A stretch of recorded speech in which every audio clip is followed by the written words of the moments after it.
So this one, and then I think Ryan's got me some more. Yeah, we have a lot. Cool. Alright. So Twitter. Are we back? Well, we can pick out the question before we're back. Okay. You pick it out. My eyes don't work that far. This is a cool question. Given the current meta, do you think it's possible for the Protoss to engage the Zerg's GG Lord Infestor efficiently? That's a great question. Is hatch canceling really going to follow up, put the Zerg player further behind than a Protoss pylon blocking? When Rain was going for air toss, why did Hawk choose to use corruptors instead of Hydras, and what is a good idea? Why don't Rain go for a 2-base all-in when Hawk delays his there for so long? Did he see any weaknesses in his play? Why did Rain delay his Colossus for so long against Hawk? Okay. I think I like this one. Yeah, let's do it then. Okay. Let me message him as key while we're in a break. So what's the question? The question is, when Rain was going air toss, why did Hawk choose to use corruptors instead of Hydras, and was it a good idea? Okay, I guess I'll answer that while you're so Hydralisks are bad against everything Protoss makes. No, you know what? On creep versus Zealots without charge are pretty good. So like with a Knight Assault, if you can get creep there and you're fighting slow Zealots, they're pretty good in that situation. And they're about even versus Immortals and Stalkers. So they don't beat them, but at least they don't lose to them. So, and they're kind of bad against Phoenix, but they're pretty good against Void Rays. So they're basically pretty weak units overall. Whereas Corruptors, of course, he was already planning to go Mutas, so he had the Spire done.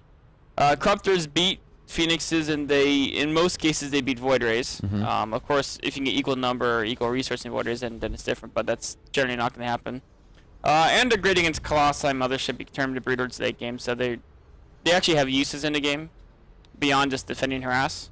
Whereas Hydralisks, it's like maybe you can defend an air harass, but they're kind of bad at everything else. So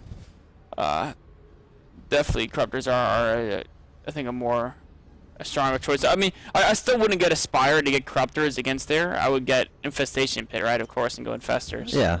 But if you already have Aspire done, when in doubt, Infestors. Yeah. All right, let's choose one from. You can choose one from the chat. Can you read that? Can you read those? No. Okay, I'll read them out. Given the current meta, the same from before. Given the current meta, do you think it's possible for the pros to engage the Zerg? Let's just do that one. Oh, wait, given the current meta, do you think it's possible for the Protoss to engage the Zerg's GG Lord Infestor efficiently? Because this guy thought I answered the question, he got angry. And I don't want him being angry. Yeah. Cause that's the problem I have when it gets super late game, and I'm just trying to figure out, okay, how do I engage this death ball? You have to engage it when it's split up, right? What if they don't split it up? Well, then you keep killing their bases until they split it up. Like, you just keep using recall and attacking different bases, and eventually you have to split it up. Or if they don't, eventually you get Carrier plus Storm. Well, only, like, some Carriers plus Storm, and then that would still lose to Corruptors if they keep them in, if they fly them into you, so you can't really storm them, right? Right. But if you had Void Rays with that as well, then all of a sudden, like, a lot of Void Rays, a few Carriers, and a ton of Psionic Storm and Mothership can beat the Zerg army. Because what you do is you just, you keep the Mothership back, and if you ever get, like, stuck in a position where you lose your Templar and your air gets chain fungal, you can recall out. And then if they don't do anything like that, what you can do is you can just... Storm will kill their air faster than fungal kills yours. So you just kind of attack move and you just throw Storm everywhere. And recall out when you run into trouble. It's a pretty good strategy. And any extra food you throw into Zealots with that to help. You want something to cover your Templar, you know. So a few Zealots or a few Archons. If you have tons of money, make them Archons instead. But Zealots are cheap. Cool. Congratulations to Don't L33T Me. Congratulations, a beta key is awaiting you in your Twitch inbox, so make sure you check that. And congratulations to Starcraft Day on Twitter. And again, if you want a Heart of the Storm key, tweet at us questions during the game, and if we answer your question, you will get a Heart of the Storm key. Of course, tweet at MLG, at ISAxslav, and at Axeltoss. But here we are. on Daybreak, and we're watching Ooh, Rain. Rain's going Phoenix. Yes. I love Phoenix play. It's so fun. I don't anymore, dude. I used it in a tournament and then it didn't work out for me. Yeah. This guy went Zealot, Stalker, Nexus, Twilight, Blink without scouting me. It's a good build. Perfect counter to my Phoenixes, and then I just couldn't do anything with that. Here's the question. If Rain went Phoenixes against that guy, against his build, Rain would have lost. you think so? Build order, 100% complete loss. I'm skeptical. What was Rain gonna do? He would have macro better, and then also with his Are first you saying my macro isn't good? as good as Rain's. That is correct. You be careful. But also, I mean, a lot of it's reaction when you go Phoenix, right? So you gotta scout with the first Phoenix, or already scout with the probes, so you know what they're doing. If they expand real quick, you have to counter expand. Or you can just do it all in. You just, That's what I tried to do. you go to 4-gate Phoenix. If you gotta cut probes though and do it, you know, reasonably. I was indecisive. At first I wanted to Yeah. expand, and then I wanted to do an all-in. Yeah, can't be Yeah. indecisive. Anyway, Rain going for Phoenix here. Now we're trying to scout there. Sees 2 sentries. This is the build I use. That Rain's doing. It's a good build. It's like the exact same build I use. Oh, how many gateways does he have? 2 or 3? 2 gateways. Oh, okay. I should Now have to robo. do- Huh. Going up to 3 is, unless you want to do an all in, doesn't help you. Oh. Well, what if he attacks? It's nice to have. 2's fine. Okay. I mean, you add if you have to warp in extra sentries, then you have extra minerals, so then you get more gateways. But only if you have to warp in more sentries if they're like really trying to kill you, right? Otherwise, you'd rather have that extra minerals for a faster nexus. So it looks like Rain scouted with his first Phoenix here. Bringing his second one, rallying in a third, and now Naniwa knows what he's up to, so we'll see how Naniwa reacts. Right now it's just expanding, making it immortal. Doesn't really seem concerned about the Phoenixes. Not too concerned. Which I think is the right thing to do. Just keep making probes, keep making gateway units. I think Rain just saw the blur over his natural of the observer, and he's rallying his observer directly toward it, which is pretty cool. It's pretty cool. That's something I'm really bad at doing. I'm really bad at I would seeing have to agree that you are bad with that. Yeah. Definitely one of my primary lack of skill elements. But Rain's trying to get some damage done, but Naniwa is really intelligently. He knows he doesn't have enough units to cover both bases right now, so he's just mining from his. It looks like okay, now it's moving down, so now it looks like he wants to cover both bases. There's the observer. The question is, at some point will Naniwa go to attack Rain's natural? Because a lot of times when you go Phoenix, it's hard to forward Phoenix and expansion, and if you're teching a decent number of units.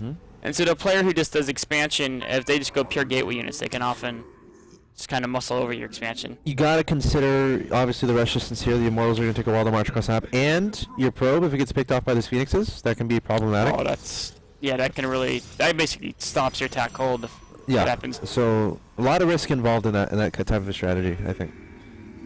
And I mean, Nana was not adding more gateways. With that, you would not make more mortals. You'd add like 4 more gateways. Now Rain is getting the tech lead somehow.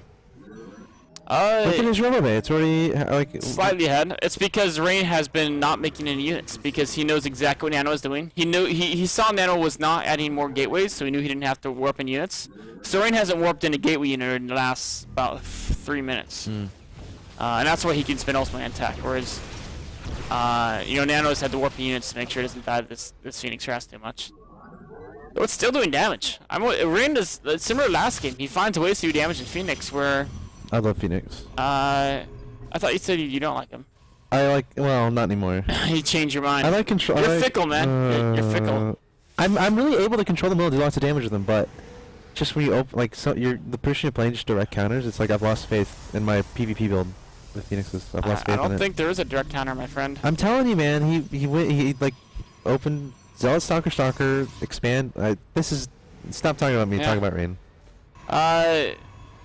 Right now he's adding in gateways, which it's interesting to know exactly how greedy he's being, like what he's investing in. So he added in the 3 extra gateways before a second robo or a forge or a Twilight Council. So I think maybe was a little worried Nano would hit some really strong Colossus timing against him. Now, at what point do you decide to throw down a second robo and go into double Colossi production? If you're either of these players right now. Either one could do it right now. Yep. I'm actually really surprised Nano was not doing it. Rain, of course, is going to get that forge. Has Nano started Colossi Rain chat? No. Huh. Oh, Nano's going for a little bit of timing here. How many gateways does Nano That's a have? fantastic. I'm just gonna unclick just so we can see what Nano is up to.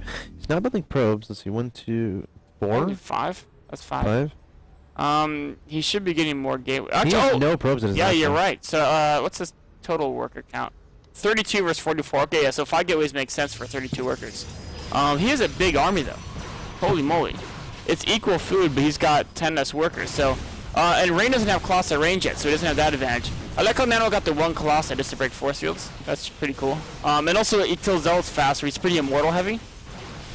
So if he can kill those Zealots really quickly, then the Immortals can get to work on the more important units.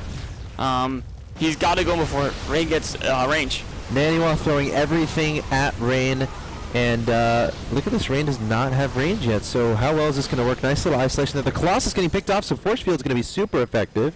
And now how does Naniwa break these force fields? Oh, doesn't even need to. Yeah, he's out. Rain's out. He has at least one. Yeah, not enough. But he's essentially out. And now Rain is in a tough position, but look at that, picking up the Immortals. Oh, brilliant. Of course, you won't be able to kill them. Thermal's done. Thermal's done. Rain's got to get more Zealots, though, or else these Immortals will plow through his units as soon as they land. But picking them up has given the rest of his army so much longevity. Yeah. I think Naniwa really missed out on their damage throughout the fight. But now the Phoenix is out of energy. Here come the Zealots. Oh, Naniwa, Rain needs Zealots of his own. Those 2 Immortals will pound. Okay, probes. He can afford to do that. Probes are basically like Zealots, but not as strong. By that I mean they're light, they're not armored. Fair enough. And they're melee. Ooh, the Immortals trying to work. The Immortals are dangerous. Colossus is a micro master, man. He is. Ooh, 1 Immortal going down. The 2nd Immortal gonna go down as well. Those are so important to Naniwa's composition. And you know, Naniwa may be saying yay. I'm gonna bring this work kill tab here. Yep. He's killed 10 workers, but it doesn't matter. Hit income. Yeah, he's still. Actually, it's fairly even. He's down by a bit though, but the important thing here is Rain as a Colossi, right? Rain as a Colossi, and Rain has a much bigger army than Naniwa. I want to watch that last big engagement again. Yeah. I feel like we should look at that a lot more slowly, just to see. Let's see, how far back should we go here? One thing Nano didn't do, he didn't start a step forward with his army. Go to where he's fighting on the ramp with the Colossi. Oh, I'm so terrible. There we go. There's 2 things Nano did. Yeah, go back time it more. He never focused the Phoenixes. He had so many Stalkers and Sentries. With Guardian Shield, he could have really focused on the Phoenixes. Very, very, very well, I think. Should we do this? Yeah, let's do this. I feel like Naniwa could have done better this battle. Right here. I mean, right here, he just attack move, right? But then as soon as the Phoenixes get into range, he should focus them, and he should be stepping forward with all his range army. So, you know, he has everything in one control group, which is fine. But then we should grab the whole control group, right? And then you hold down shift, and then you click control, and you click on the Zealots. So you deselect the Zealots. And then you start a step forward. So you right click forward to step, and then you attack move. Then you right click forward to step, and you attack move. Because right now... Oh, he's trying to do that here. Colossus is gone, though. Yeah, he had to do it at the start of the fight. Right. Attack move with everything, then take the Zealot out and start a step forward the rest. Or at least focus the Phoenixes down, because if he shouldn't have lost that Colossi like that. He needed that Colossi. As it is now, though, he's in kind of trouble here. And definitely at least focus the Phoenix in this coming battle when they pick up the Immortals, right? Like right now, he's got to focus those Phoenix down. Instead, he's trying to get the Colossi, but Stalkers do really poor DPS, right? Like you can see, his entire army shot 2 volleys. That Colossus is still alive. And meanwhile, he's walking into Immortals and Zealots, right? I mean, Rain's got a bunch of Zealots there chopping away, so a little bit of miscontrol there. I think he got tunnel vision onto those Colossi, and he needed to rescue his Immortals. Those Phoenixes were so instrumental throughout this entire game. Yeah. Picking up those Immortals there is huge. It is. Yeah, because their damage is so necessary for Naniwa's composition. All right, awesome game there. Rain able to win that one. Nicely crafted all in there from Naniwa though. A little bit of different decision making, and I think he does just fine. But guys, we're gonna take a quick break. During the break, be sure to tweet at us questions. Of course, if we choose to answer your question, you get a highlights from Beta Key, and we'll do another one from the chat because we have a lot of Beta Keys giveaway. So ask a question in the chat. If we choose your question to answer as well in the chat, we don't want to be discriminatory by any means between the Twitter and the Twitch chat. If we answer it, you will get a highlights from Beta Key. So we're gonna take a 90-second commercial break. Do not go anywhere. Send us your questions so you can get a key.